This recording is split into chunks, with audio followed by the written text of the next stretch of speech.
ലോകരാഷ്ട്രീയത്തിൽ ദീർഘകാലമായി ആധിപത്യം പുലർത്തുന്ന രാജ്യമാണ് അമേരിക്ക. സാമ്പത്തിക ശക്തി, സൈനിക ശക്തി, സാങ്കേതിക മുന്നേറ്റം, സാംസ്കാരിക സ്വാധീനം ഇവയെല്ലാം കൂടി അമേരിക്കയെ ഒരു സൂപ്പർ പവറായി ലോകം കണ്ടിരുന്നു.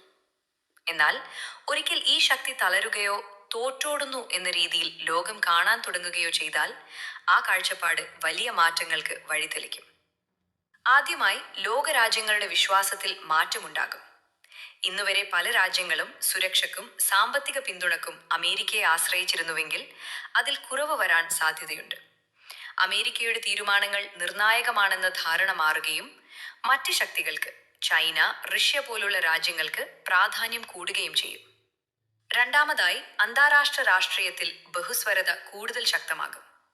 ഒരേയൊരു രാജ്യത്തിന്റെ ആധിപത്യമില്ലാതെ പല രാജ്യങ്ങളും തങ്ങളുടെ സ്വാധീനം വർദ്ധിപ്പിക്കാൻ ശ്രമിക്കും. ഇതിലൂടെ പുതിയ കൂട്ടുകെട്ടുകളും സംഘർഷങ്ങളും രൂപപ്പെടാൻ സാധ്യതയുണ്ട്. മൂന്നാമതായി, സാമ്പത്തിക രംഗത്തും മാറ്റങ്ങൾ കാണാം. ഡോളറിന്റെ ആധിപത്യം ചോദ്യം ചെയ്യപ്പെടുകയും മറ്റ് കറൻസികൾക്ക് പ്രാധാന്യം ലഭിക്കുകയും ചെയ്യാം. ഇതോടെ ലോക വ്യാപാരത്തിന്റെ സമവാക്യങ്ങൾ തന്നെ മാറും. എന്നാൽ തോൽവി എന്നത് ഒരു രാജ്യത്തിന്റെ അവസാനമല്ല, അതൊരു പുനരുജ്ജീവനത്തിനുള്ള അവസരവുമാകാം.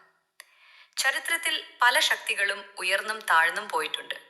അതുപോലെ അമേരിക്കയും തന്റെ തന്ത്രങ്ങൾ മാറ്റി വീണ്ടും ശക്തിയാർജിക്കാൻ ശ്രമിക്കാനാണ് സാധ്യത. ഒടുവിൽ ലോകം അമേരിക്കയെ കാണുന്ന രീതിയിൽ വലിയ മാറ്റമുണ്ടായാലും അതിന്റെ സ്വാധീനം പൂർണ്ണമായി ഇല്ലാതാക്കില്ല. എന്നാൽ ഒരേയൊരു നേതാവ് എന്ന സ്ഥാനത്ത് നിന്ന് ഒരു ശക്തിയായ പങ്കാളി എന്ന നിലയിലേക്ക് മാറാൻ സാധ്യതയുണ്ട്.